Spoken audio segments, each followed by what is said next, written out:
आपल्या परिसरातील ताज्या घडामोडी, ब्रेकिंग बातम्यांसाठी आजच आपल्या आवाज जनतेच्या न्यूज चॅनलला सबस्क्राईब करा, शेअर करा आणि बेल आयकॉनवर क्लिक करायला विसरू नका. आवाज जनतेचा लढा सर्वसामान्य जनतेच्या न्याय हक्कांसाठी. प्रथमतः सर्व महापुरुषांना अभिवादन करतो.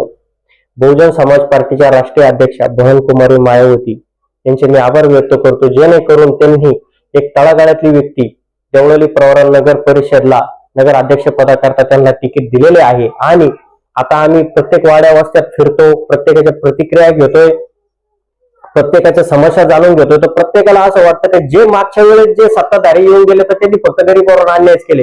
गरीबाला हाणणं, बाबासाहेबांचे फोटो बाहेर फेकणं, जे बाहेर जर कोणी जर तो नगर परिषद मध्ये जर आला तर त्याला 2-2, 3-3 तास बाहेर उभं ठेवणं. एखाद्या ठिकाणी जर गेले, कोणावर अन्याय वगैरे झाला, ते काचा सुद्धा गाडीच्या खाली करीत नव्हते. आणि ते बोलताना पण एकदम उद्धट भाषा त्यांची. रोडवर जर चाललं, एखाद्याची गाडी जरी रोडवर असली तर पाडून देणार, पुढे जाणार. म्हणजे असे कित्येक लोकांनी अन्याय केले. आणि आज बघा तुम्ही, देवळाली नगर परिषद प्रत्येक पक्षाने बॅनर लावल्या, बॅनरवर कोणत्याही महापुरुषाचा फोटो नाही. म्हणजे याच्यामध्ये आपण असं समजून घेतो तर हे कितीही जातीपातीच्या खालच्या पातळीचा विचार करू शकतात. आता पण यांनी फोटोला बघा, फोटो सगळे कोणते लावले, वर बोकायचे जे भ्रष्टाचारी लोक आहेत त्या भ्रष्टाचारी लोकांचे फोटो लावले यांनी.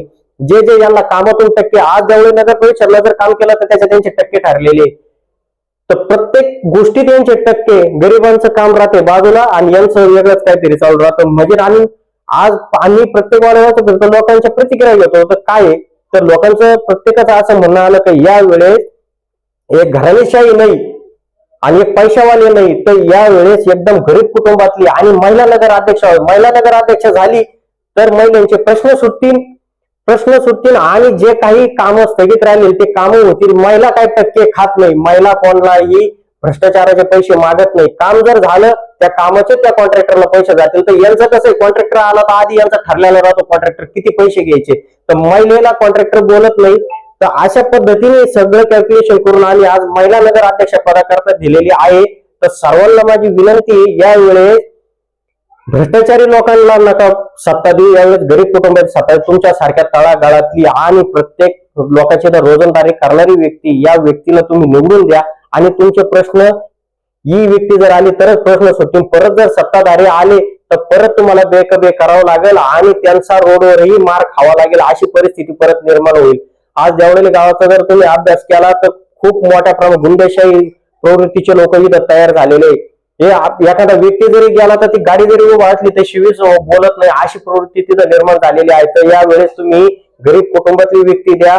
बहुजन समाज पार्टी कुठलाही प्रकारे जात, धर्म आणि ते गरीब मोठा न बघता कोणालाही ते स्वीकारतात. आणि तुम्हाला पण माझं यावेळेस सगळ्यांना, देवळालीकरांना, माय बाप, बंधू भगिनींना सगळ्यांना माझं विनंती आहे की तुमची बहीण आहे, हिला 5 वर्षातून एकदा चोळी लुगडं करा आणि तिला देवळाली नगर परिषदच्या खुर्चीवर बसवा, जेणेकरून प्रत्येकाचे प्रश्न सुटतील. देवळाली प्रवारात हान मार, भांडण होणार नाही, कुठल्याही कामात भ्रष्टाचार होणार नाही आणि येणाऱ्या काळामध्ये महिलांचे प्रश्न सोडवतील. या मुलांना रोजगार भेटतील. जे देवळालीतून शिकून बाहेर मुलं जातात तर त्यांना देवळालीमध्ये काही ना काही 2 रुपयाचा का होईना रोजगार भेटल. आणि दवाखाने जे आपल्या दिवसभराच्या रुटीन मध्ये ज्या काही वस्तू लागतात, ज्या सेवा लागतात, त्या देवळालीमध्ये अवेलेबल करण्याची आमची पूर्णपणे जबाबदारी राहील. आणि मी काय कोणावर आता शितोडा उडीत नाही. काय होतं, याच्यावर शितोडा उडव, त्याच्यावर शितोडा उडव, काम राहते बाजूला. हे प्रत्येक काय होतं, याच्यावर टीका कर, त्याच्यावर टीका कर. मी काय आता कुठल्याही प्रकारे कोणावर टीका करत नाही. तर प्रत्येकाला मी हात पसरून आणि प्रत्येकाला विनंती करतो का येणाऱ्या 20 तारखेला मतदान होणार आहे. मतदान केंद्रामध्ये जाऊन अश्विनी चंद्रकांत दोंदे यांची निशाणी आहे हत्ती, या हत्ती समोर बटन दाबून त्याला प्रचंड बहुमताने विजय करा. आणि तुमच्यासारखी एक शेतकरी कुटुंबातली व्यक्ती, तळागाळातली व्यक्ती यावेळेस नगर अध्यक्ष करा. आणि येणाऱ्या काळामध्ये तुमचे काही प्रश्न असतील त्या अश्विनी चंद्रकांत दोंदे पूर्णपणे सोडवण्याची जबाबदारी त्यांची. यांच्याकडे काय गाडी नाही, घोडं नाही, काय नाही. या सकाळी 8ला म्हणलं तर तिथं येतील. आम्हाला कुठल्याही प्रकारची लाज, काही शरम काही वाटत नाही. आम्ही तिथं काम केलं आणि लवकर गेलो तर आम्हाला सत्तेचा कुठल्याही प्रकारे माज येणार नाही ही मी प्रत्येकाकडून अपेक्षा करतो. आणि येणाऱ्या काळामध्ये अश्विनी चंद्रकांत दोंदे यांना भरघोस मताने विजय करा आणि त्यांना काम करण्याची संधी द्या, एवढीच मी विनंती करतो. जय हिंद, जय महाराष्ट्र. नवनवीन घडामोडी आणि सत्य बातमी पाहण्यासाठी आजच आमच्या YouTube चॅनलला सबस्क्राईब करा, शेअर करा आणि लाईक नक्की करा.